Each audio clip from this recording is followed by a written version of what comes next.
Ang daming gadgets na pwede natin pag-usapan. Hindi lang just smartphone. The top smartphone, meron naman mga budget, mid-range gaming phones, and of course, mga flagship. Meron din mga laptops, mga tablets, and a lot more to talk about. But in today's video, pag-usapan natin top 6 gadgets na hindi smartphone na gusto ko i-recognize and i-recommend sa inyo for this 2025. Most of them, kailangan mo siya to accompany your smartphone. Usapan natin. Now, on a day-to-day basis, isa sa pinaka-importante sa atin is definitely our smartphone. Yun yung parang bread and butter natin. Let's just say, ginagamit natin siya for communication, for business, and for a lot of other things. Or even for content creating. Now, yung smartphone, hindi naman siya mabubuhay by itself. And there's a lot of accessories na kailangan mo to power it up. And the first one na gusto ko pag-usapan is the Powerbank. Yung pinaka-best na pwede ko recommend na Powerbank sa inyo is from Cuktech. Bakit nga ba si Cuktech? There's a lot of other brands na honorable mention. Anker, Ugreen, Rapu, si Aoki, si Bavin, and a lot more. Pero bakit si Cuktech ang pinili ko? Dahil this one was the only one na kaya mag-hypercharge or turbocharge sa aking Xiaomi na smartphone. Lagi ko itong bit-bit when I go out of the house. Lagi ko rin siya bit-bit when I go out of the country. This one can support up to 150 watts of fast charging.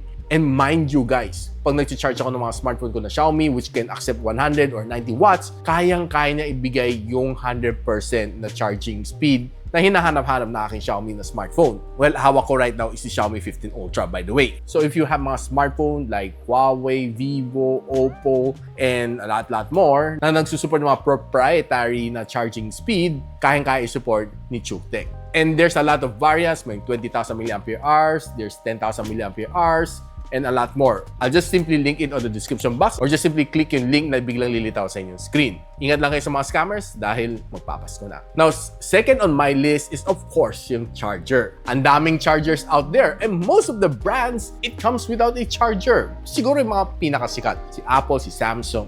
And slowly, the others are even copying them. Si Xiaomi nagsimula din pero binawi nila kasi, well, nag-backlash. Honestly, yung take ko dito kung bakit nila tinatanggal yung mga charger sa box is to earn extra income. Imbis na isama mo sa package as a whole, ibigay mo sa customer, pinapahirapan mo pa siya. I don't believe it's for environmental issues. It's really BS, I'll tell you. Dahil if you sell another charger, there's a whole new packaging. Panibagong box, panibagong plastic wrapper sa loob, panibagong manual. How can you tell me na this is environmental friendly? Hindi ba mas tipid kung sinama mo na sa loob ng cellphone box? Hindi pa nahirapan ng mga consumer na kailangan pagbili mo ng smartphone, maghihingi pa ng freebie or bibili ka pa ng charger just to jumpstart your phone for the first time. And there's a lot of chargers out there in the market, sobrang kalat. Pero mag-ingat kayo, maraming mga peke na, well, it is harmful than helpful. Yung mga tipong sumasabog. Wala akong ma-mention na brand pero maraming mga generic ones.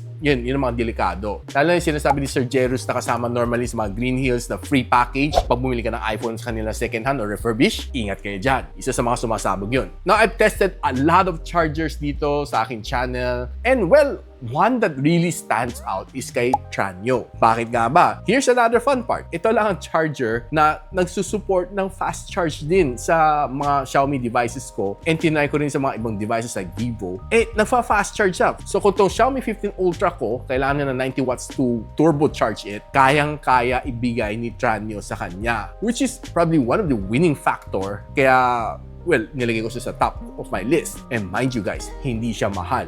Rather than buying a 120 watts na charging brick from Xiaomi na pagkamahal-mahal, I think it's around mga 1,400 pesos if I'm correct. And pahirapan pa maghanap nun. Bumili ka na ng Tranyoo, I think it's around mga nasa 500 pesos ang 120 watts. And yun ang gamit ko day-to-day basis to charge my Xiaomi 15 Ultra. And there's a lot of other honorable mention one like Ugreen, si Anker, and si Aoki, and well, sobrang dami nila. Now, the third one, of course, is a Bluetooth speaker. But nga ba, Bluetooth speaker of all na pwede ko i-recommend ng mga gadget, no? One is because hindi lahat ng smartphone, pare-pareho malakas ang loudspeaker. There are others na isang loud-firing speaker na mahina, and there's other na dalawa na speaker pero mahina pa rin. But if you want to really enjoy yourself, you should really invest on a portable na Bluetooth speaker like what I'm going to recommend to you. There's a lot of brands out there, Tronsmart, Tribit, and a lot more. Haba ng pila. But only one that stands out dahil sa kanyang presyo and sa lakas ng kanyang tunog is si Xiaomi Sound Pocket. Ang output power niya is 5 watts, so malakas ang kanyang tunog. And mind you, water repellent din siya. I can't remember kung IP67 ba siya. Kasi hindi ko siya hawak right now. Pero na-experience ko naman siya. Kasi hiniram ng kaibigan ko. Right now, he's not inside the country. Pero I assure you, ang lakas ng tugtog nun. Makita mo yung speaker niya, nagba-vibrate. No? Especially pag napapatugtog ka ng mga music from Maroon 5, talagang mag-e-enjoy ka dito sa Xiaomi Sound Pocket. I think if correct ako, nasa around 700 to 800 pesos siya, pero sobrang ganda ng kanyang tugtog. So if you're interested, nandyan lang sa link on the description. And before I proceed to the last 3 na i-recommend ko sa inyo, of course, ini-invite ko kayo to like, subscribe dito sa aking channel so you don't miss out yung mga informative na video just like this one. A very important companion ng yung smartphone, a smartwatch. Now, ano bang trabaho ng smartwatch other than just counting your steps day per day? Now, importante na nakaka-receive ka ng call sa yung watch like sa akin, and you get all of your other health stats. You get notification on your smartwatch kung ayaw mo lagi hawakan yung smartwatch. Sobrang daming function na pwede gawin ng isang smartwatch. And there's a lot of brands out there na, well, probably I could highly recommend to you. There's Xiaomi, si Apple, si Garmin, and a lot more sa listahan. But one that really stands out is kay Huawei. And currently, they're the number 1 pagdating sa sales ng wearables in the market right now.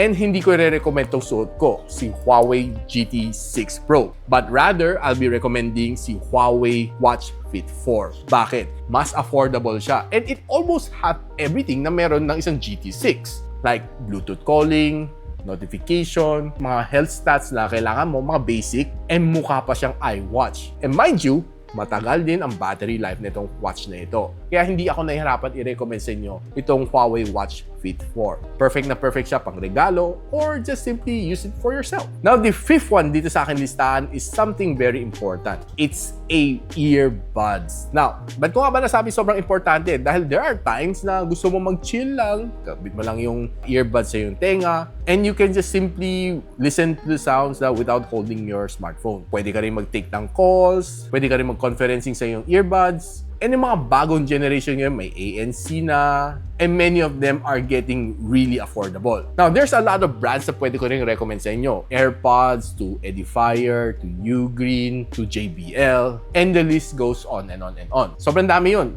Pero, ang pinaka nag-stand out, para sa akin personally, wala namang bias to, kasi nagagamit ko naman siya on a day-to-day basis, is the Huawei Buds SE for ANC. Bakit nga ba ito na-recommend ko sa inyo? Dahil below 2,000 pesos, guys, meron ka ng earbuds na may ANC. Ano nga ba ANC? Active Noise Cancelling. So, meaning, pag nasa labas ka, nasa bus station ka, nasa loob ka ng jeep, pwede may kabit, and you can freely listen to the music na bawas ang outside noise. Lalo kung katabi mo si Marites sa chika ng chika, pwede mo i-active yung ANC, yung pinaka-highest mode ng ANC niya, mada-drown out din ang ingay ni Marites. Pero best usage ng isang TWS for me is still workout.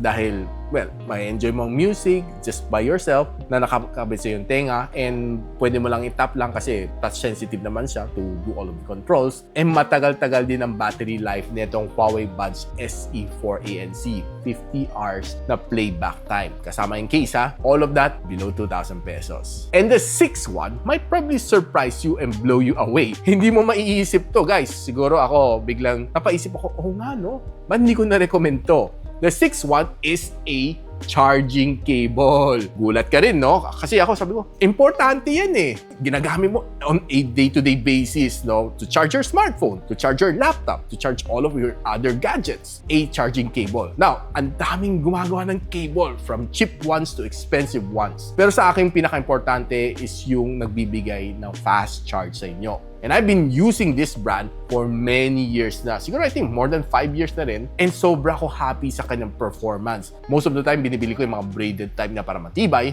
And ang dami gumagawa ng cables. Honestly, from mga brands mismo na kasama sa loob ng box, which is madalang mo naman mabibili yun. And there's a lot of other brands na mabibili mo out there. You can buy mga Babin, mga Anchor, and a lot of other brands like Aoki. Pero itong i-recommend ko sa inyo, talagang sulit siya and matibay. And it's from Ugreen. Ang daming klaseng cables, Ugreen, meron siyang A to C cables, C to C cables, C to Lightning cables. Since si iPhone is also using a C port na right now, kaya best ibilin natin is a C to C na cable from Ugreen. And nire-recommend ko na bilhin nyo yung mga braided type para matibay siya. And hindi siya expensive, guys. On a day-to-day bakbakan, bit-bit mo sa loob ng backpack, wala kang maging problema dito sa Ugreen. And I'm really happy sa investment ko sa Ugreen dahil sobrang okay naman siya mag-charging. Pag kailangan ko ng high-speed charging, kaya. Pag kailangan ko siya gawin data cable, ikabit sa akin laptop, kaya rin niyang gawin. E kung gusto ko rin siya gamitin pang sakal ng aking kaaway, pwede rin. Ganon siya katibay. Now guys, I hope natuwa kayo dito sa list na ito dahil pinag-isipan ko na mabuti itong list na ito kasi ang dami mga tech reviewers naman out there doing their own smartphone list here and there. Pero parang wala naman nag-effort na gumawa ng ganitong klaseng listahan to let you know na these are the drivers ng iyong smartphone. Yung pwede mo i-pair sa smartphone mo, accessories ng smartphone mo, and the list goes on. Sa sobrang importante nila, they often forget these things. Now guys, if you feel na okay itong aking video, don't forget to like and subscribe sa aking channel. And of course, inaanyayahan ko kayo i-share din tong video na ito sa inyong mga kaibigan, relatives that probably might be out there looking for something like this, informative like this one, para makapagbili naman sila ng mga good accessories or partners para sa kanilang mga smartphone. And of course, guys, don't forget to check out my other lists like the top tablets, top na tablets. There's also top smartphone below 20,000 pesos, budget smartphone, mid-range, flagship, gaming phones, and the list goes on. So paano yan, guys? Hanggang dito muna ako and I'll see you on my next video. Peace out. And so, ako pala si Richmond and you're watching Gadget Sidekick. What's up? Like and subscribe to my channel. Don't forget to hit that notification bell. For one of my latest uploads, click the dito. And for one of my popular uploads, click here.